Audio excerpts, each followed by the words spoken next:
The warning label.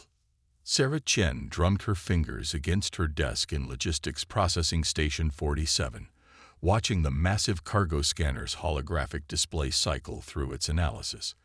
The station's artificial gravity hummed beneath her feet, a constant reminder that she was one of only 12 humans aboard the Cordial Exchange, one of the busiest trading hubs in the Orion Arm.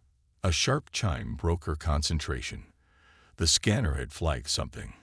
Again. This was the third shipment today with anomalous readings, but this one was different.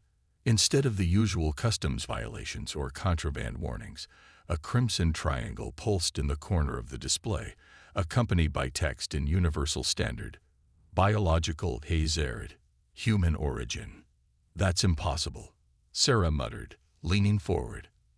The manifest listed only standard medical supplies bound for the human quarter. Acetaminophen, antihistamines, basic first aid supplies. She processed hundreds of similar shipments. The scanner's AI chirped to life. Package contains Class 3 xenotoxins. Multiple species alerts. Recommended action. Immediate quarantine. Sarah pulled up the detailed scan results on her tablet. Everything looked normal. Her medically sealed packages, proper temperature control, standard Earth-manufactured medications.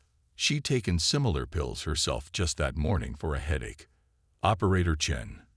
The melodious voice made her jump. Station Security Chief Zivka stood in her doorway, their iridescent scales shifting from blue to violet, a sign of concern among the Arcturians. Our sensors detected a hazard notification. Yes, Chief. Sarah gestured at the holographic display. But I think there's been a mistake. These are just standard human medications. Zivka's neck frills extended slightly. Are you certain? The warning labels are quite specific. Sarah picked up her tablet and walked over to the quarantine chamber where the package sat. Through the transparent aluminum window, she could see the familiar logos of Earth-based pharmaceutical companies. Look, she said, pointing to each item on her manifest. Acetaminophen for pain, diphenhydramine for allergies, basic antibacterial ointments. They're as harmless as water. To humans, perhaps. Zivka moved closer to the window, their scales rippling. But did you know that what you call acetaminophen is chemically similar to a neurotoxin that once devastated 3 colonies of my species? Sarah's eyes widened. What? But it's just. And these antihistamines you mention, Zivka continued. They bind to protein structures that are vital to proximal respiratory function. A single tablet could suffocate an adult. Sarah sank back into her chair, her mind racing. In 3 years of working station logistics, she'd never considered that the medicines humans took casually could be deadly to other species. She pulled up the station's xenobiology database and began cross-referencing the chemical structures of common human medications with known alien toxins. The results were staggering.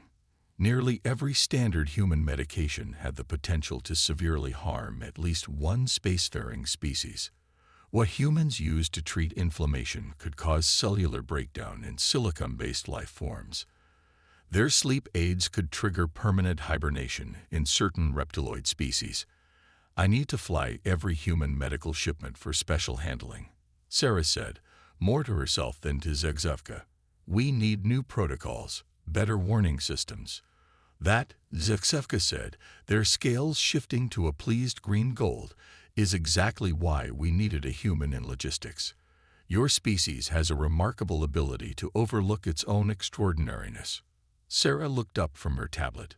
What do you mean? Consider this. Humans are the only known species that can safely handle these compounds. Your biology is unique, resilient in ways that still surprise us. This isn't the first time your medicines have been flagged, but you're the first to recognize the larger implications. Sarah spent the rest of her shift creating new warning labels and handling procedures, her mind buzzing with possibilities. What other everyday human items might pose unknown risks? How many near disasters had been avoided by pure luck? As she worked, she couldn't help but smile at the irony. Humans had always imagined first contact would reveal them to be physically frail compared to alien species. Instead, their very biochemistry made them exceptional, capable of casually handling substances that other species considered weapons-grade toxins. The warning label that had started her day wasn't a mistake after all. It was a reminder that even the most mundane human characteristics could be extraordinary in the right context.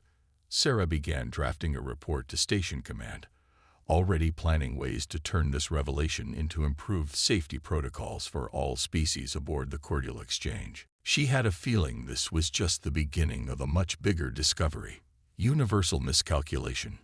2 days after the medical shipment incident, Sarah found herself in the station's xenobiology lab, surrounded by some of the most sophisticated analysis equipment in known space. The room hummed with the gentle whir of quantum processors and holographic displays, each showing different molecular structures spinning in precise detail. Fascinating, Dr. Carell chittered, their compound eyes reflecting the blue glow of the nearest display. The arachnoid xenobiologist manipulated the hologram with practiced gestures, expanding the chemical structure of ordinary human adrenaline. Your species produces this naturally, in moments of stress. Yes, Sarah replied, watching as the molecule rotated. It's part of our fight-or-flight response. Is that unusual? Unusual. Carell's mandibles clicked in what Sarah had learned was amusement.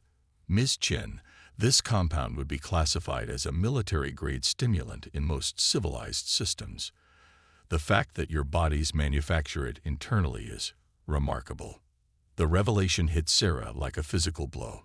She thought back to all the times she'd felt her heart race before a presentation or during a close call in the loading docks. Her body had been casually producing substances that would be considered chemical weapons in other jurisdictions. There's more, announced Dr. Ruix, a Centaurian biochemist whose bioluminescent patterns pulsed with excitement. We've been analyzing the data you provided about human medical supplies. The results are concerning. The holographic display shifted to show a comparison chart. Common human painkillers, antihistamines, and even caffeine were matched against various controlled substances from other worlds. The correlations were shocking. Your species, Urix continued, has evolved not just to survive these compounds, but to require them for optimal function. The implications for interstellar safety protocols are enormous. Sarah watched as more data scrolled past. But we've been handling these substances in mixed species environments for years. How have we avoided accidents? Luck, Carell stated bluntly. And the fact that most species are naturally wary of handling unknown substances, but with increased human integration into galactic society. We need a complete overhaul of the classification system, Sarah finished. She pulled up her preliminary safety protocols on her tablet. I started working on something, but I'll need your expertise to make it comprehensive. The next several hours passed in a blur of chemical formulae and risk assessments. They discovered that even human tears contained enzymes that could trigger severe allergic reactions in certain species. The simple act of a human crying could potentially require a hazmat response. Your species is walking chemical warfare package, Carell observed, not unkindly. Yet you've managed to become one of the most successful trading partners in the sector. Another uniquely human contradiction. Sarah was about to respond when her tablet chimed with an urgent message. Her eyes widened as she read it. We have a situation in the residential quarter. A human child skinned their knee in a common area. The local environmental systems are flagging it as a biohazard incident. Already, Gurix's bioluminescence flickered with concern. We haven't even implemented the new protocols yet. No time like the present, Sarah said, gathering her things. Would you both join me? We might need your expertise to prevent a panic. As they hurried toward the residential quarter, Sarah couldn't help but reflect on the absurdity of the situation. Humans had spent centuries wondering if they were strong enough, smart enough, or advanced enough to take their place among the stars. Now it turned out their very biology made them one of the most potentially dangerous species in known space. Not through any conscious effort, but simply by existing. The real challenge wouldn't be proving human worth to the galactic community. It would be figuring out how to safely integrate a species that naturally produced and consumed substances that other species considered weapons-grade materials. The warning labels that had started this investigation weren't nearly enough. They needed an entirely new approach to human-alien coexistence, and Sarah had a feeling she was about to become the reluctant expert on exactly that problem. Chemical chaos. The residential quarters environmental alarm painted the corridors in pulsing red light as Sarah, Dr. Carell, and Dr. Rix arrived. A small crowd had gathered around a play area, where a human boy of about 8 sat on a bench, holding his scraped knee while his mother tried to comfort him. A circle of empty space surrounded them, other species keeping their distance as the station's atmospheric sensors continued their shrill warning. Everyone remained calm, Sarah announced, stepping forward. I'm from logistics, and these are our xenobiology experts. We'll handle this. The boy looked up, tears streaking his face. Am I in trouble? I just fell. No, sweetheart, you're not in trouble, Sarah assured him, kneeling beside the bench. She glanced at her tablet, watching as it analyzed the chemical composition of human blood in real time. The results were startling. The iron content alone would be toxic to several species if processed incorrectly. Fascinating defensive mechanism, Carell chittered quietly, watching as platelets began their natural clotting process.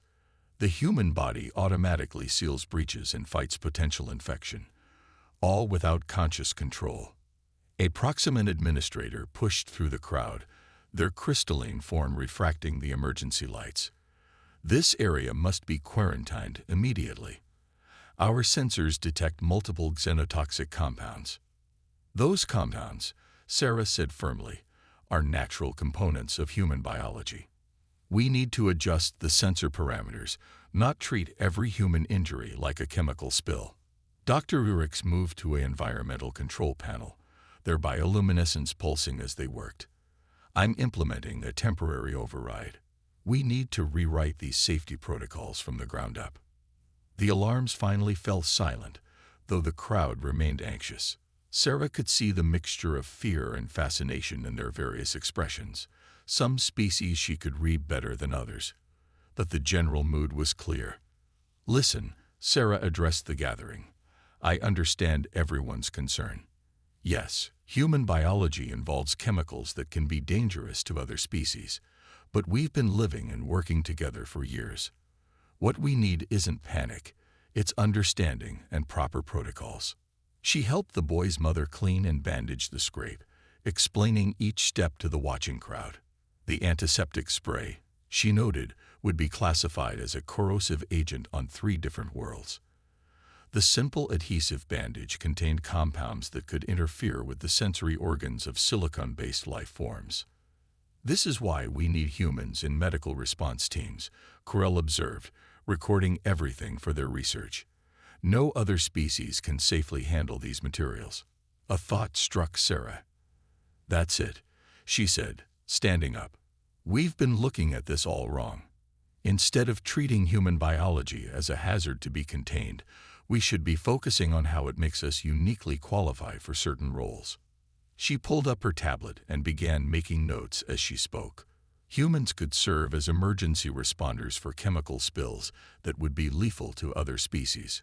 We could handle quarantine procedures that would require heavy protection for others. Our natural immunity to certain compounds makes us perfect for maintaining crucial safety systems, the Proximate administrator finished, their crystalline form shifting to indicate understanding. Your biological hazards could be valuable assets in the right context. Over the next few hours, as the crowd dispersed and normal activities resumed, Sarah worked with Carell and Urix to draft a new approach to human integration on the station. They weren't just writing safety protocols anymore. They were creating a framework for turning perceived weaknesses into strengths. We'll need to completely redesign the environmental monitoring systems, Urix noted. Separate baselines for human and non-human areas. And new emergency response procedures, Carell added. Different protocols for different species combinations. Sarah nodded, watching as the boy and his mother left, the minor crisis already forgotten by its primary participant. We need to stop thinking in terms of universal standards. Every species has its own normal. We just need to figure out how they all fit together. As she worked, Sarah couldn't help but smile at the irony. Humans had spent so long worrying about measuring up to alien standards, never realizing that their ordinary biology made them extraordinary by galactic measures. The challenge wasn't proving human worth. It was finding safe ways to apply humanity's unique characteristics. The warning labels that had started all this weren't going away, but their meaning was changing. Instead of marking humans as dangerous, they would serve as reminders of human capability. Every hazard was also an opportunity, every toxin a potential tool. The galaxy was about to learn that humanity's greatest strength might just be the very things that made them different. Bridge of Understanding. Station Command's meeting chamber was packed with representatives from every major species aboard the Cordial Exchange. Sarah stood at the presentation podium, trying to keep her natural adrenaline surge. Now she couldn't help but think of it as her internal weapons-grade stimulant, under control. The Human Integration Protocol, she began, gesturing to the holographic display behind her, isn't just about safety. It's about maximizing the unique capabilities of each species while ensuring the well-being of all. The display showed a complex network of color-coded zones and pathways throughout the station. Each color represented different biological compatibility levels, with automated systems designed to manage environmental transitions between areas. As we've discovered, Sarah continued, human biology presents both challenges and opportunities. Our medical supply incident was just the beginning. We've identified over 300 common human biological processes that interact uniquely with other species. Ambassador Engstrel, a gaseous being contained within an environmental suit, pulsed with skepticism. You propose to reorganize our entire station based on human biochemistry. No, Sarah replied firmly. I propose we reorganize based on all species biochemistry. Humans aren't the only ones with unique biological properties. We're just the ones who recently highlighted the need for better protocols. She pulled up another display, showing incident reports from the past 5 years. We've had numerous near misses that could have been prevented with proper understanding. The Meridian's natural spores are hallucinogenic to Proximans. Arcturian skin oils can corrode certain synthetic materials. Every species has its quirks. Dr. Carell stepped forward, their chelicera clicking as they added, the human advantage is their adaptability. Their biology allows them to safely handle situations that would require extensive protection for other species. Exactly, Sarah said. Under the new protocol, we'll establish specialized response teams for different types of incidents. When we have a chemical spill that's toxic to silicon-based life forms, we send in human handlers. If we need to deal with radiation levels that would kill most organic species, we deploy Proximan crews. The chamber filled with murmurs as various species discussed the implications. Sarah could see the moment when understanding began to spread. This wasn't about restricting movement or segregating species. It was about understanding and utilizing their natural differences. We've already begun implementing these changes in small ways, she continued. The environmental sensors now recognize normal human biological processes instead of triggering alarms. We've established new guidelines for medical treatment areas that account for cross-species reactivity. Dr. Rix's bioluminescence pulsed with excitement as they displayed the latest data. Incident reports have decreased by 47% in areas where we've tested the new protocols. Efficiency in emergency response has improved by 63%. Station Commander Vexthor, their crystalline form refracting light in thoughtful patterns, spoke for the first time. The cost of implementing these changes station-wide would be significant. The cost of not implementing them could be catastrophic, Sarah countered. She brought up another display, this one showing potential disaster scenarios they'd identified. We've been lucky so far. As human presence in galactic society increases, we need systematic approaches, not luck. The commander's crystalline surface shifted in what Sarah had learned was agreement. You make a compelling case, Specialist Chen, but this goes beyond our station. If what you propose works here, it could become a standard for human-alien integration throughout known space, Sarah finished. Yes, that's exactly what we're hoping for. The discussion continued for hours, delving into technical details, emergency procedures, and implementation schedules. Sarah watched as initial skepticism gave way to engagement and even enthusiasm. Species that had been wary of human biological quirks began to see the possibilities instead of just the dangers. By the end of the session, Sarah had approval to begin full implementation of the Human Integration Protocol. But more importantly, she had something else, a fundamental shift in how the station's population viewed human biology. They were no longer just the species that had to be carefully monitored for toxic compounds. They were becoming valued partners in creating a truly integrated galactic society, their very biology making them essential to its proper functioning. The warning labels that had started this journey would remain, but their meaning had transformed. They weren't warning signs anymore. They were indicators of capability, markers of unique potential waiting to be properly utilized. New standards. 6 months after the implementation of the Human Integration Protocol, Sarah stood in her newly expanded office overlooking the station's main concourse. The view never failed to amaze her. Dozens of species moving smoothly through color-coded pathways, environmental transition chambers operating seamlessly, and emergency response teams conducting drills with practiced efficiency. Specialist Chen, her comm unit chimed. Your presence is requested in Laboratory Complex 7. When she arrived, she found Corell and Urix examining readings from their latest experiments. The lab had become the center for studying cross-species biological interactions, with Sarah's protocol serving as the foundation for new discoveries. Look at this. Urix's bioluminescence pulsed excitedly. We've successfully adapted human epinephrine synthesis into a controlled process.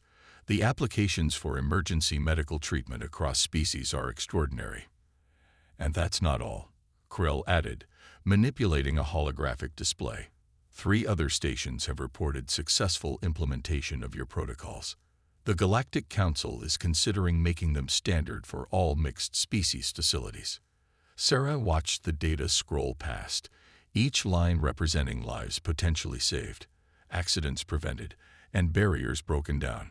What had started with a simple warning label had evolved into something revolutionary. We've received an interesting proposal, Commander Vexthor announced, entering the lab. The Xenological Institute wants to establish a permanent research facility here.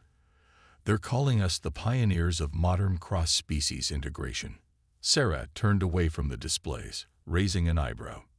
Because we figured out how to stop setting off biohazard alarms every time a human gets a paper cut. Because the commander's crystalline form shifted to show amusement, you showed us how to turn biological differences into advantages. The warning labels that concerned us now guide us in utilizing each species' unique capabilities. An emergency alert flashed on the main screen. A radiation leak in one of the lower decks. Sarah watched with pride as the system automatically dispatched a Proximate response team, their natural radiation resistance making them perfect for the job. In the adjacent sector, the human team stood ready to handle any chemical contamination that might occur. It's more than just safety protocols now, Sarah realized. We're creating a new model for galactic society, one where our differences make us stronger together, not just obstacles to overcome. Corell's Caliceric clicked in agreement. The next phase of research looks even more promising. We're discovering that human biochemistry might hold the key to synthesizing new medical treatments for multiple species. And we've barely scratched the surface, Urix added. Every dangerous human compound we study reveals new possibilities. As Sarah looked around the lab, she couldn't help but smile at how far they'd come. The warning labels that had once marked humans as potential hazards now served as guides for understanding and utilizing their unique capabilities. What had begun as a safety concern had evolved into a revolution in cross-species cooperation. "You know what the best part is?" she said, watching through the viewport as a group of human children played with young Arcturians in a specially designed common area. "We're not just learning to coexist, we're learning to thrive together." The station's lights dimmed slightly as it entered its night cycle, but the work continued. In labs and offices throughout the cordial exchange, humans and aliens worked side by side, their biological differences no longer barriers but bridges to understanding. Sarah's protocol had done more than solve a safety issue. It had helped create a future where every species' unique characteristics contributed to the greater good. The warning labels remained, but they now told a different story, one of humanity's special role in a diverse galactic community. As she prepared to review the latest batch of implementation requests from other stations, Sarah reflected that perhaps this was humanity's true gift to the galaxy, not their technology or their culture, but their ability to turn their very biology into a tool for bringing species together. The warning labels that had started it all now stood as symbols of how far they'd come, and how far they could still go.